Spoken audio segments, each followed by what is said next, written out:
Mwaramutse neza. Iki gitondo turasangira ijambo ry'Imana riri mu Itangiriro ibice 27. Itangiriro ibice 27. Turahera ku murongo wa 13. Handitswe ngo nyina aramubwira ati mwana wanjye umuvumo wawe ari jye ubaho, nyumvira gusa ugenda uzinzanire. Iyi ni inkuru ya Isaka n'umugore we Rebeka n'abana bombi barimo Esawu na Yakobo.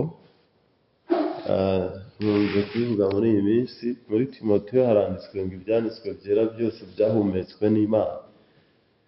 Hariho igihe tujya tuzirikana icyo, ngo byahumetswe n'Imana kandi bigira umumaro wo kwigisha umuntu, kumwemeza ibyaha bye no kumutunganya no kumuhanira gukiranuka, kugira ngo umuntu w'Imana abe yuzuye, ashyitse, afite ibikwiriye byose.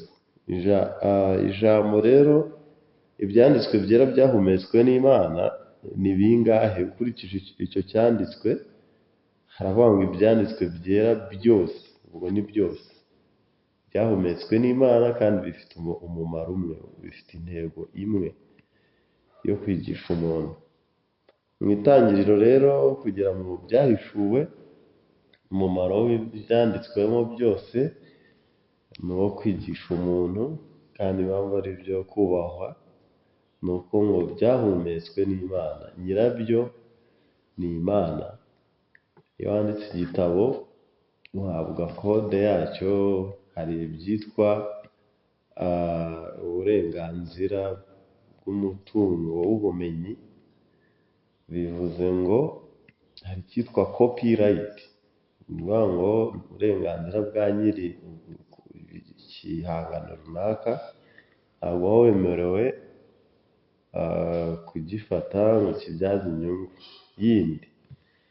Hanyuma rero na Bibiliya nyirayo ni Imana, ibyanditswe byera ni iby'Imana, ariko abantu barashutswe bajya banabiduserereza. Nushaka guhisha umunyafurika ntuzamuhishe mu gitabo, kuko ntabwo tujya dushishikazwa no gusoma. Aho ngaho muri Timoteyo, Pawulo yandikira Timoteyo, byatangiye avuga ngo uhereye mu buto bwawe wamenyaga ibyanditswe byera bibasha kukumenyesha ubwenge no kukuzanira agakiza gaheshwa no kwizera Yesu. Uhereye mu buto bwawe, ahereye mu buto bwe yarigishwaga kandi yaranasomaga, njye niko mpita mbyumva. Rero nubwo ijambo ry'Imana rihari ari umucyo ngo riyobore umuntu wese, usanga abantu barahimbye ibindi, cyane nk'ibintu bigezweho byo gusenga nta kintu bihuriraho n'ibyanditswe. Usanga abantu bigana amadini duturukamo, ava yagiye tuyokozwa, kokoza aturuka ahandi hantu. Usanga ari uko style y'isoko y'aho abantu imyemerere yabo ituruka bigana, aribyo bajya bigana. Muri ibi bihe mamoni bigezweho, abantu bakunda ibyitwa worship team, babyita worship and praise, abantu baririmba cyane, nibyo bijya bifata umwanya mu rusengero. Ariko nanone n'iyo bagize ibyitwa discipleship, ngo bagiye kwiga ibya Bibiliya, usanga n'ubundi abantu bose iyo basemura ibintu, iyo basobanura ibintu, baba bafite n'ubundi icyerekezo. Niyo watangiranye icyerekezo kitari cyo, n'ubundi umuvuduko mwinshi wagendana mu bintu ntacyo wamara, kuruta intambwe nkeya watera ariko uri mu cyerekezo gikwiriye, direction. Abantu benshi rero n'ubundi izingiro ry'ibyo bigisha baba babwira umuntu ibyo asabwa. Nusoma inkuru y'umusamariya w'umunyembabazi, abigisha bahita bavuga ngo usabwa kuba umusamariya w'umunyembabazi, nk'uko biri muri Luka ibice 10. Bakigisha Bibiliya yego, bakagira n'iyo courage n'uwo mwete, ariko n'ubundi bari kwigisha ko ibyo biri bivuga ibikubwira wowe ibyo usabwa gukora. Iyo usomye mu Baheburayo ibice 4 umurongo wa 16 handitswe ngo umurongo wa 10, uwinjiye mu buruhukiro bwayo abaruhutse imirimo ye yose. Uwinjiye mu buruhukiro bw'Imana abaruhutse imirimo ye yose. Ese ni iyihe mirimo?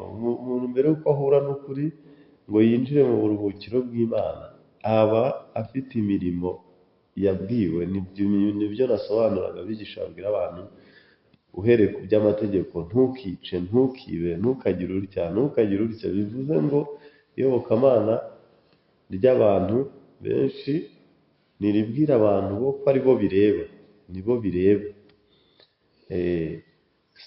Bakaruha rero ko niba ari bo bireba ubwo nibo bakora. Iyo rero baje kubwirwa ukuri ko kubwira abantu ngo Imana yarabibakoreye irashaka ko mwinjira mu kiruhuko, ariko usanga aribwo iyo ntambara turimo iyo tuvuga ubutumwa bwiza. Abigisha abandi barabwira abantu gukora, tukigisha inyigisho ko Imana yabibakoreye ahubwo ishaka ko baruhuka. Ahubwo usanga turi dusa n'abantu baba bahanganishije inyigisho, ariko nta kundi umuntu aba afite kuvuga uko ibyanditswe bisobanura ibintu. Rero nanone Bibiliya iravuga ngo murondore mu gitabo cy'Uwiteka musome, nta kigore kizabura ikigabo cyacyo. Biba bivuga ngo iba urimo urareba mu itangiriro no mu byanditswe bindi, mu bitabo bindi, uzabonamo imirongo imacinga ihuza, ku buryo ubusobanuro n'ubundi haranditswe ngo dusobanuze ibyanditswe bindi. Nta kintu wasobanura cya Bibiliya ngo gisobanuze ibitekerezo byawe kubyumva. Ni hahandi nta cyanditswe, nta mugani wa Bibiliya utabona undi usapotinga, ushyigikira. Rero icyamaze kwica abantu, nubwo bamwe bagira n'inyota y'iby'Imana, bahita bahura n'umwigisha mubi, akaba ari nawe wabagumura ko n'iby'Imana bitabashishikaza. Rero tugarutse rero aha mu itangiriro, ibyanditswe byera byose nanone biba biri kwigisha agakiza, hatarimo kugukiza n'ubundi ntacyo byaba bihuriyeho nawe. Icya gatatu rero nkomozaho, nanone abantu barajarajara bakagira ngo intego y'ijambo ry'Imana ni ibintu byinshi. Ntabwo ari ibintu byinshi. Haranditswe ngo nyina aramubwira ati mwana wanjye, umuvumo wawe ari wo ujya ubaho, nyumvira gusa ugende uzinzanire. Bivuze iki? Ahangaha Rebeka yayoboye Yakobo kumugisha. Yakobo nawe nk'umuntu, nubwo yari umwana wa Rebeka na se Isaka, nubwo yari umwana ariko yari umuntu. Umuntu wese rero agira standard, ishingiro. Hano turahera ku umurongo wa 6. Rebeka abwira Yakobo umwana we ati numvise se abwira Esawu mwene se ati ntigurira umuhigo untekere inyama ziryoshye nzirye, nguheshereze umugisha mu maso y'Uwiteka ntarapfa. Nuko none mwana wanjye wumvire ibyo ngiye kugutegeka. Ese ubundi ko abanje kumwihanangiriza, wumvire. Nuko abizi ngo arabanza agira icyitwa objection, guhakana, kandi niko umuntu wese ateye. Niyo mpamvu Bibiliya igaruka ikatwigisha ngo mwihane. Igihe kirageze, ubwami bw'Imana buri hafi, mwihane, mwemere ubutumwa bwiza. Nuba mu butumwa bwiza buri buze wumve atari kubyumva, ariko nugira amahirwe bukaza wihariye uri bubwumve. Gute wihana rero? Ni ukuvuga ngo n'ubundi umuntu asanganywe ishingiro rye ubunararibonye. Abantu bajya bagira ngo icyaha ni ibyo byo kwica itegeko gusa, ariko hari aho mperutse kubaza umuntu, ndetse Petero yabwiye Yesu ngo vaho ndi databuja kuko ndi umunyabyaha. ese muri iyi nkuru iba muri Luka ibice bitanu, Petero yari akoze ikihe cyaha? Keretse niba hari ibindi bari baziranyeho yaba yamucumuyeho mbere, ariko nta cyaha mbona muri iyi nkuru itwereka Petero yari akoze.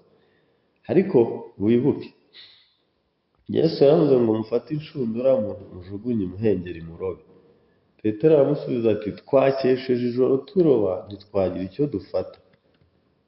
Bivuze ngo mu bunararibonye bw'imirobere baragira bate? Baroba nijoro. Rero Petero yakomeje areba igereranya, areba Yesu yirebaho, areba Yesu yigereranya nawe, ahita yanzura ngo ntukwiriye kubaho sinkwiriye kuba aho uri data. Sorry, mbabarira. Sinkwiriye kubangikana nawe databuja, njye ndi umunyabyaha ariko wowe uri uwera, wowe uri umucyo, wowe uri ikibirengeye. Kubera iki? Yesu yagamburuje amahame. Abahame y'abaroba mu bunararibonye bwabo baroba nijoro kandi ntibaroba imuhengeri.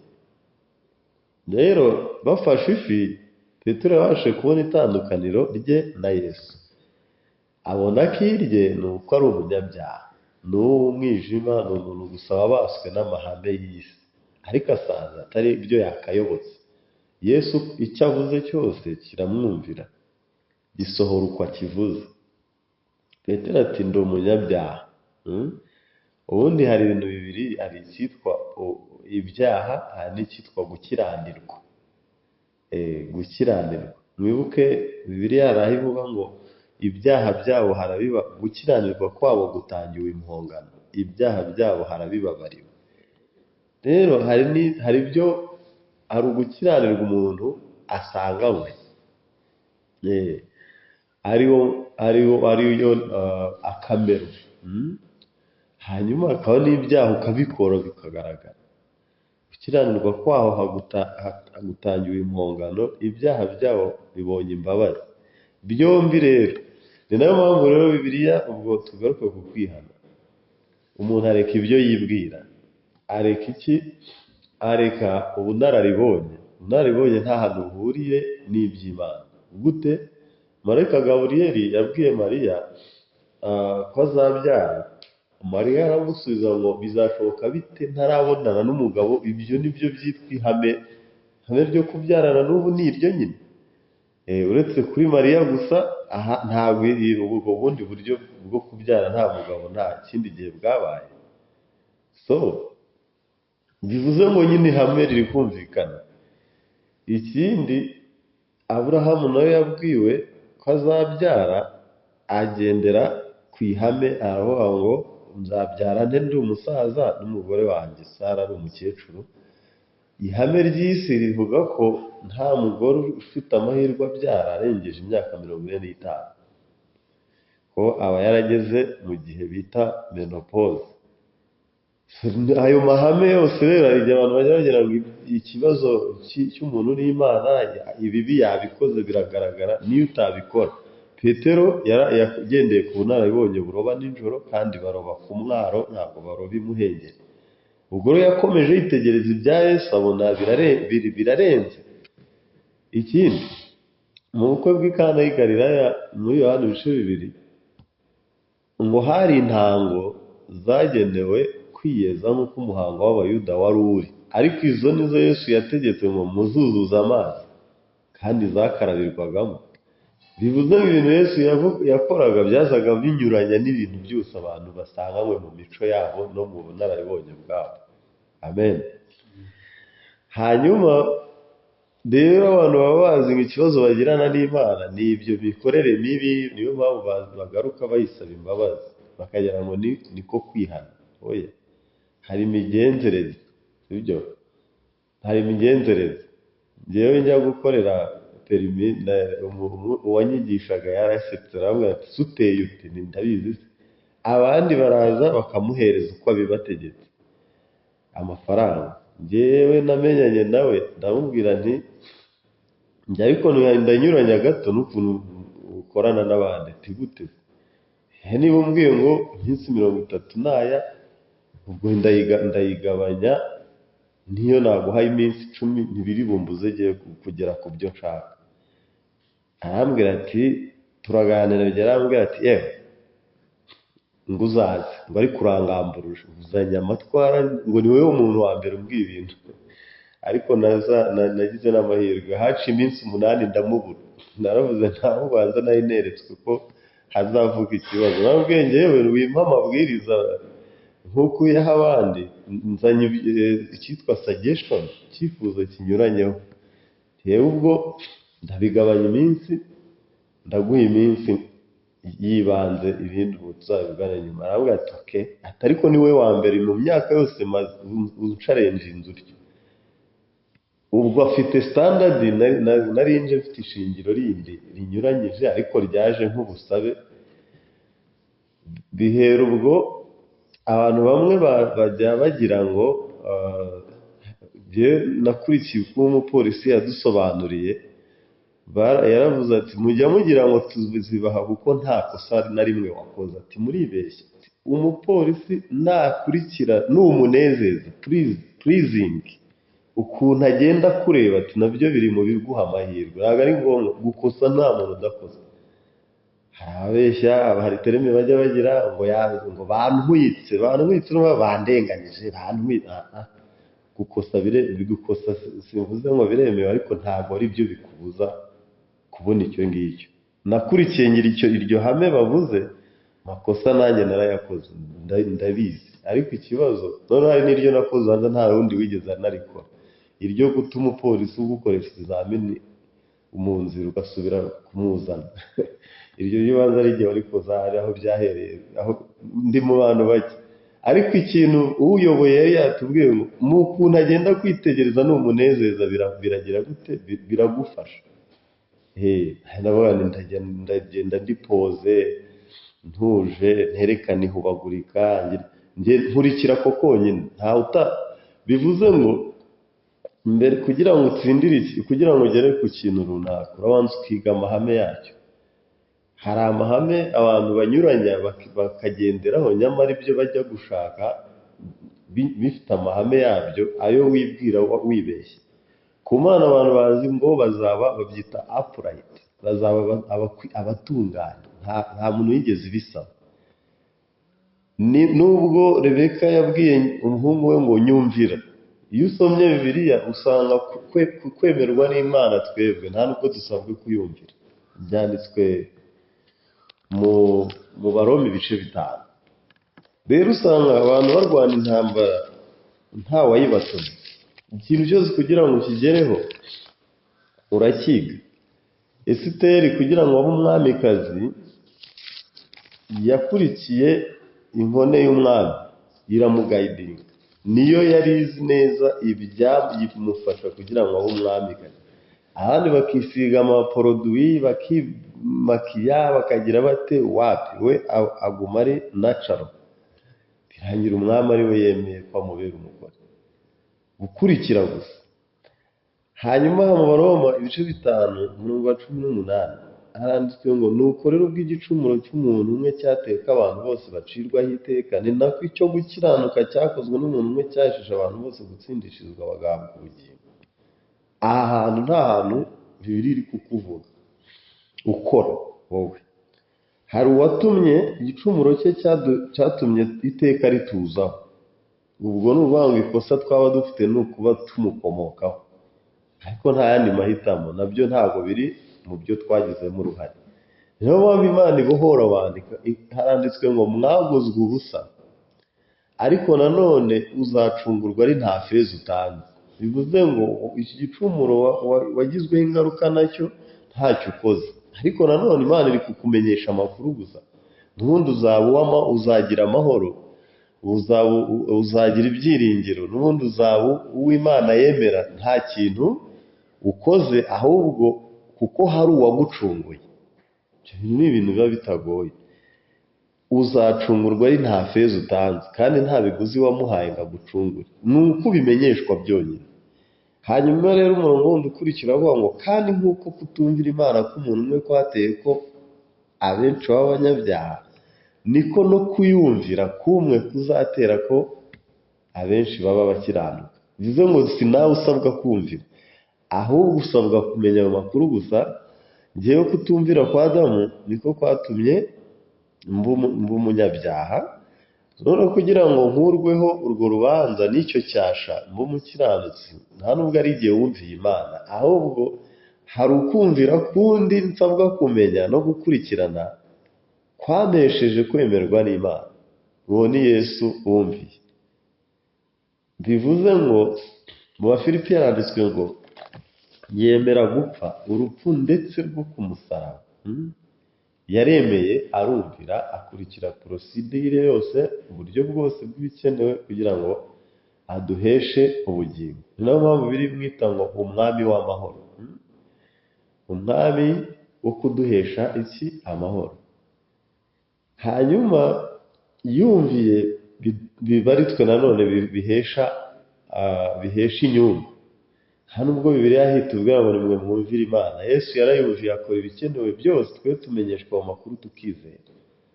Hano rero nta bintu byinshi Rebeka yigeze abwira Yakobo ko bimureba, birumvikana. Yamubwiye gusa ko afite kumvira gusa, kumvira Rebeka, ibindi Rebeka akabyikorera. Hanyuma turabona rero Rebeka ari kubikora, ari kumukorera. Ndabisoma mu mvugo mu mirongo nk'itatu, mu mvugo imeze itya. Maze mbabara, ariko ni ukuvuga ngo umurongo wa 9, dore ibintu Rebeka yabwiye Yakobo afite gukora: jya mu mukumbi unzanire abana b'ihene beza 2. Noneho umurongo wa 10, nawe uzishyire so azirya guhesha umugisha atarapfa.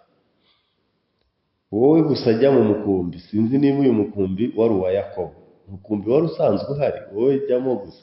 Ariko wibaze Esawu mu ruho yarushye, we yagiye mu ishyamba, inyamaswa ntizumvira, usabwa kuyihiga nyine ukayirasa mu cyico. Ariko mu mukumbi uragenda uterura gusa, ukanayirukaho. Ntabwo inyamaswa wapfa kuyirasa, nayo igira amakenga. Ariko undi wari kubwirwa kujya mu mukumbi w'izihari, si ukuzihiga. Abantu b'amahoro bayabuzwa no kudamenya ukuri, no kutamenya gusa igikwiriye. Nta na byinshi Imana ibibaza abantu. Hano Yakobo amaze kumva ngo ujye mu mukumbi unzanire ihene, ntegura inyama uzishyire so. Yakobo yumva ntibigoye ibyo, ariko arabaza. Asubiza Rebeka nyina ati: dore so mukuru wanjye n'icyoya, noneho mfite ikibazo ningera kuri data Yakobo, ngewe umubiri wanjye ni umurembe. Umurongo wa 12, ahari data yankora ko. Step ya mbere yo kujya mu mukumbi akazana abagazi b'intama ntabwo bigoye, ariko ikibazo nagerayo rero ajyanye bya byo kurya nk'ibyo Esawu akunda, nako Isaka, afite impungenge zo kumukorakora akamuvuma. Ibi ni ibitekerezo buri wese ajya agira iyo yumvise ijambo ry'Imana, ntabwo rihuza n'ibye, ariko kandi yumva rikurikiye byamubera umuvumo. Ariko iyo dufite umugaragu w'Imana tugakurikira, biratworohera. Nibwo rero nyina yamusubizaga ati: umuvumo wawe aba ari jye ubaho, ni jye ubikubwiye, kurikira ibyo gusa. Arumva, aragenda arazizana, aziha nyina. Nyina ateka inyama ziryoshye nk'izo akunda. Dutangiye kubona Rebeka akora, ateka inyama. Rebeka yenda imyambaro myiza ya Esawu imfura ye, iyo yari afite mu nzu, ayambika Yakobo umuhererezi. Ubwo ateka inyama ayambika Yakobo umuhererezi. Kandi ashyira impu z'abo bana b'ihene ku bikonjo bye no ku ijosi rye aharembereye. Aho umwana we Yakobo za nyama ziryoshye yatetse n'umutsima yavuze. Urumva ibintu bitatu byose akoze. Rebeka yenda imyambaro myiza ya Esawu, ayambika Yakobo, ateka inyama ziryoshye, aho umwana we Yakobo za nyama ziryoshye yatetse, ni ukuvuga ngo ibyahesheje Yakobo umugisha nta na kimwe yakoze, nta na kimwe cyamuvirishije icyuya. Ninde? Nta n'ubuhanga yasabwaga bwasabwaga Rebeka mu by'imitekere bihuza n'umutima wa se Isaka. Gusa yari afite gukurikira, ndavuga Yakobo. Agezeyo rero umurongo wa 19 aranditse ngo Yakobo asubiza se ati ndi imfura yawe Esawu, nkoze ibyo wantegetse. Ndakwinginze by'ukurye ku muhigo wanjye kugira ngo mpeshe umugisha. Bivuze ngo aha ni ukwatura gusa, bivuze ngo aha noneho ibiganiro uko bagiye babigirana ariyo Yakobo na nyina Rebeka, noneho kwizera yatangiye kukugira. Ntituri kubona aho Rebeka yamubwiye ngo nugera kuri so ugisubiza urye. Yahageze nawe yamaze kuba muri iyo environnement cyangwa muri icyo cyanya cyo kwizera. Ati kugira ngo mbone umugisha, uyu mugisha wari ukwiriye umwana w'imfura. Bivuze rero ngo ndavuga ko ndinde, ndavuga ko ndiwe, ndi umwana wawe Esawu, nkuzaniye ibyo wantumye ngo mpeshe umugisha. Isaka abaza umwana we ati ni iki kiwukubonesheje vuba utyo mwana wanjye? Aramusubiza ati ni uko Uwiteka Imana yawe impaye isi. Ibi byose ngiye mbona ntabyo Rebeka yari mu nyandiko dusoma ntabyo yamubwiye, ahubwo yatangiye kugira kwizera. Ari kuvuga ibintu cyitwa confession, arimo aratura ibintu byo kwizera. Nta mpamvu yo kuvuga ngo ndi intwari, ni nayo mpamvu ibyo byose mbigezeho mu gihe gitoya. Ni uko Uwiteka Imana yawe impaye isi. Turabona noneho Yakobo yatangiye gusubiza ibintu biri faithful. Niringiye ko gusa twajya dukurikira iby'itorero ritwigisha, tugakurikira umugaragu w'Imana, tukanemera kugirwa inama, kuko si umugaragu w'Imana gusa ahubwo itorero biba bivuga urugingo rwose, n'ubwo wavutse ubwa kabiri wese. Rero haranditswe ngo ubwenge buva mu ijuru n'ubw'ineza buraboneye kandi bwemera kugirwa inama. Muri uyu wayikugira wese biba ari amahoro, utarinze gusa ngo uzumva pasiteri wenyine. Buriya umuntu wese uri mu cyanya cy'uko atishyize hejuru yakira inama ikwiriye yose atitaye kuri mugiriye, kuko ubwenge buva mu ijuru bwemera kugirwa inama n'ubw'ineza buraboneye, ariko ubutavuye mu ijuru ni ubuteza impagarara. Reka dusenge dusubikira. Data mu izina rya Yesu, tugushimiye ko kumvira kwa Yesu gusa kwatumye twemerwa nawe, twe dutumbira Yesu wenyine. Nibyo umuntu afite ibye, Yakobo yabanje kuburanya nyina, ariko amaherezo arihana, reka ibyo yibwiraga by'umuvumo aha icyizere mama we gusa, maze abona umugisha. Kandi koko arawubona, kuko Imana yari yarabibwiye nyina agitwite ngo harimo amahanga abiri azavuka, umukuru azaba umugaragu w'umuto. Nyina rero yasohozaga ibyo yabwiwe n'Uwiteka ngo koko umutware abe Yakobo, umugisha ubone Yakobo. Mwami rero utwemerere, nubwo tutaba twumva ibintu n'umugaragu w'Imana n'itorero rituyoboye, nta kabuza riba rituyobora ku mugisha. Iyo twihannye tukizera tubona umugisha. Umunsi wacu rero uduhe ubuntu bwawe, ukuboko kwawe kubane natwe. Nsenze nizeye izina rya Yesu, amen.